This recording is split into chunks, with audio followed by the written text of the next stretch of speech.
In the green corner, we have the Brogad, the man from Spanish Town who defied the odds to become the first prime minister born after independence. He is the builder, the hard hat wearer, the leader of the Jamaica Labour Party, Andrew Holness.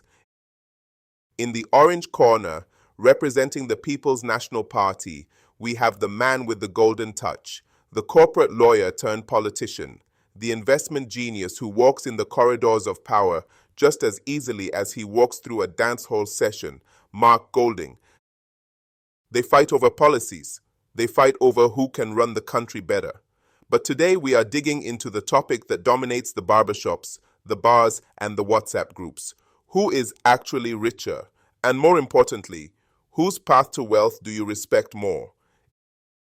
Is it the man with the growing real estate empire or the man with the Wall Street background? We have combed through the history books, the Integrity Commission reports, and the financial headlines to bring you the truth. If you want more content like this, please hit that like and subscribe to the channel right now. It will really help our community grow. Plus, you will receive notification when we release more content like this in the future. Let's start with the challenger, Mark Golding. To understand Mark Golding's money, you have to look at his history. He is arguably one of the most successful businessmen in modern Jamaican history. Mark Golding comes from a legacy of service. His father was the legendary Sir John Golding, the orthopedic surgeon who founded the Mona Rehab Center and changed lives for thousands of disabled Jamaicans. But while his father healed bodies, Mark focused on financial health. Long before he was opposition leader, Mark Golding was a founding partner of Dehring, Bunting and Golding, famously known as DB&G. In the 1990s and early 2000s, DB&G was the powerhouse of Jamaican investment banking. They were the ones moving the heavy money. When that company was sold to Scotiabank in 2006, it was a landmark deal in the Caribbean financial sector. That sale didn't just provide pocket change, it created massive generational wealth for its partners. However, this wealth is not without its critics. Some argue that this era of banking flourished while the average Jamaican suffered under high interest rates and the financial crisis. Mark Golding represents the corporate elite, money made from money. He didn't stop there. He went on to co-found Proven Investments, a regional giant that deals in private equity and real estate across the Caribbean. According to his 2023 declaration, his financial health is staggering. His total annual income was nearly 71 million Jamaican dollars, but here is the key detail. Over 36 million of that came from investments, not his salary. Mark Golding's wealth is liquid. It is transparent, it is corporate, and it is sitting in the bank working for him. Now, let's turn to the Prime Minister Andrew Holness. His story is different. He sells the narrative of the humble boy who took the bus to school and drank bag juice. And while that is true, the Andrew Holness of 2025 is a very different man. Andrew Holness is a man of real estate. Along with his wife, Juliet Holness, who is a powerhouse politician in her own right, they have become a formidable couple in the property market. Their strategy is the Jamaican dream. Buy land, build on it, and watch the value rise. We all remember the saga of the Beverly Hills home, a massive construction project on the hills overlooking Kingston. Critics called it a palace, raising questions about how a prime minister could afford such a development on a government salary. More recently, the Integrity Commission dropped a bombshell that shook the nation. They spent months investigating his statutory declarations. They looked at 28 bank accounts and over 3,000 transactions. The report highlighted that in 2022, there was an unexplained growth in his net worth of nearly $1.9 million. The commission even referred the matter for investigation regarding illicit enrichment.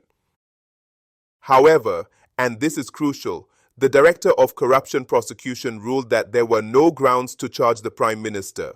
Holness strongly defended himself, stating the discrepancy was a simple accounting error, representing less than 1% of his assets. Let's pause and do the math on that statement. If $1.9 million is just a tiny error to him, representing less than 1%, then his total net worth is astronomical. It suggests a portfolio worth hundreds of millions of dollars tied up in land and developments. This creates a fascinating clash of lifestyles and public image. On one side, you have Mark Golding. Despite his millions, he often tries to project a one-love vibe. You see him in t-shirts, DJing at parties, and championing the legalization of ganja.